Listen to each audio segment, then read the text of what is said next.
আসসালামু আলাইকুম। আলহামদুলিল্লাহ, গ্রীষ্মকালীন টমেটো রোপণ করে দিলাম।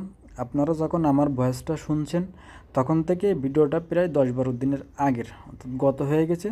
বর্তমান পরিস্থিতি যখন কার্ফুল চলতেছিল বাংলাদেশে, তখন আমার টমেটোটা রোপণ করা। আর যেহেতু আমি চাকরির সুবাদে বাইরে থেকে, আমি যখনই আপনার যে কাজটা করি ওই মুহূর্তে আপডেট দিতে পারি না, আমার একটু লেট হয়, যার জন্য আপনাদের বুঝতে একটু সমস্যা হতে পারে। এই জন্য আমি বলে দিলাম যে কখন আসলে রোপণ করা।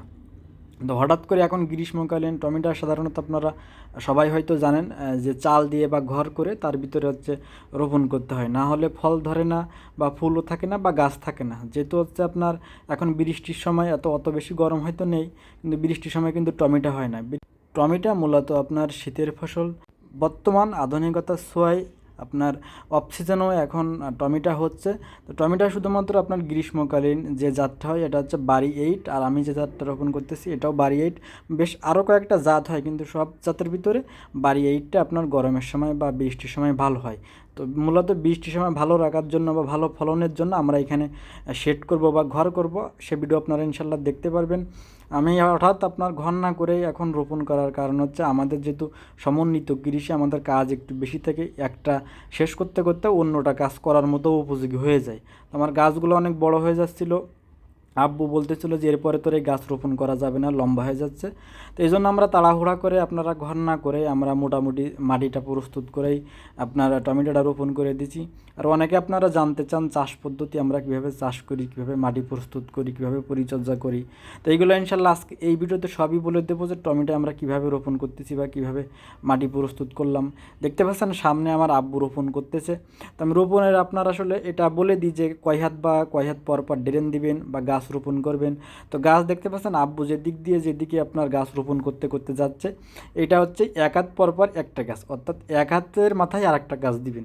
আর আমার যে ড্রেনটা এখানে দেখতে পাচ্ছেন, ড্রেনটা হচ্ছে আপনার 1.5 হাত পর পর একটা করে ড্রেন। আর অনেকে জানতে চান যে ভাই আমরা গাছ কীভাবে রোপণ করব। দেখতে পাচ্ছেন আব্বু এখানে আপনার 1 ইঞ্চি মতো নিচে গাছটা দিচ্ছে, অর্থাৎ ওর যে মাটি যে শিকড়টা যেটা 1 ইঞ্চি বেশি যদি দেন সেক্ষেত্রে নষ্ট হয়ে যাওয়ার সম্ভাবনা থাকে। আর এখন দেখতে পাচ্ছেন ভালোভাবে দেখা যাচ্ছে যে ড্রেনগুলো কীভাবে আমরা কাটছি। এটা হচ্ছে আপনার 1.5 হাত বা 1.5 হাত পর পর করে একটা ড্রেন, আর যে গাছটা এটা হচ্ছে আপনার 1 হাতের পরে করে একটা গাছ। আর গাছ রোপণ করবেন মাটিতে 1 ইঞ্চি নিচে, বেশি যদি আপনি মাটির নিচে দেন সেক্ষেত্রে গাছটা নষ্ট হয়ে যাওয়ার সম্ভাবনা থাকে। আর আমরা ঘর কীভাবে করি, ঘরটা যখন করি ইনশাল্লাহ সেটাও আপনাদের দেখাবো, কারণ আমার ভিডিও আসলে আপনারা সাথে সাথে দেখে সাথে সাথে যে করতে পারবেন বিষয়টা এরকম না। আর কৃষিকাজ এত দ্রুতও হয় না যে আমি মাত্র ভিডিও দিলাম, আমার ভিডিও দেখে আপনারা করে ফেলবেন, এরকমটাও পারবেন না। আপনার সময় নিয়ে কৃষিকাজ করতে হবে, অর্থাৎ শিখতে হলে অবশ্যই আপনার সময় দিতে হবে। হয়তো বা আপনি এই বছর ভিডিওটা দেখছেন, আপনি পরবর্তী বছর চাইলে যে করতে পারেন। আর আমি যদি সমন্বিত কৃষি করি, আমি ইনশাল্লাহ চেষ্টা করি সব ধরনের কৃষি, আমি যে কাজগুলো করি সবগুলাই ভিডিও আপনারা ইনশাল্লাহ পাবেন। এমনকি আমি চেষ্টা করি A to Z বলার, অর্থাৎ সেটা পর্ব বাই পর্ব। একটা ভিডিওর ভিতরে সব কথা বললে দেখা যাচ্ছে আপনার একটা ভিডিও 20-25 মিনিট হয়ে যেতে পারে। তো সেটা আপনাদেরও সময় নষ্ট হবে, আর আমি চাই না কারো সময় নষ্ট করতে, এমনকি আমার নিজের সময়ও নষ্ট করতে চাই না, যার জন্য আমি ছোটো ছোটো ভিডিও করার চেষ্টা করি। এবং আপনারা যদি এইভাবে কন্টিনিউ করতে থাকেন সেক্ষেত্রে আপনারা শিখে যাবেন। এরপরও আপনারা ইনস্ট্যান্ট যদি জানতে চান, তো আপনি কী জানতে চাচ্ছেন ওই বিষয়ে লিখে কমেন্ট করবেন, ইনশাল্লাহ কমেন্ট করলে আমি অবশ্যই রিপ্লাই দিব। আর আমি মূলত আপনার হচ্ছে আমার ইনবক্সটা অফ, আমি ইনবক্সে অত বেশি সময় পাই না, যেহেতু আমার চাকরি আছে, আপনার এই বিজনেস আছে, বেশ আরও কয়েকটা বিজনেসের সাথে আমি জড়িত। তো ওভারঅল মিলে আমার সময় হয়ে ওঠে না যে আমি পার্সোনালি আপনাদের সাথে মেসেজে কথা বলবো বা ফোনে কথা বলবো।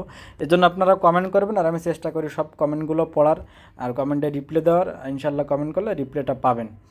আর এখন হচ্ছে এই সিজনে আমার টমেটো রোপণ করার কারণ হচ্ছে আলহামদুলিল্লাহ এই সিজনে টমেটোর অনেক বেশি দাম থাকে। আমি চাইলে এরও আগে রোপণ করতে পারতাম, কিন্তু আমরা শুধুমাত্র টাকার কথা চিন্তা করেই যে সবজি চাষ করি এমন না, আমরা মেন চিন্তা করি যে আমি মানে বেশি দামে বিক্রি করার থেকে আমরা চেষ্টা করি কোন সময়টা ফলন ভালো হবে। তো আমরা ওই চিন্তা করে দাম একটু কম হলো তখনই রোপণ করি। আমি চাইলে আরও আগে রোপণ করতে পারতাম, বাট ওই সময় বেশি গরম ছিল, তখন ফলনও কম হতো বা গাছও খারাপ হতো। এখন ফলন বেশি হবে যেহেতু দাম একটু কম থাকবে, কিন্তু ফলন অনেক ভালো হবে।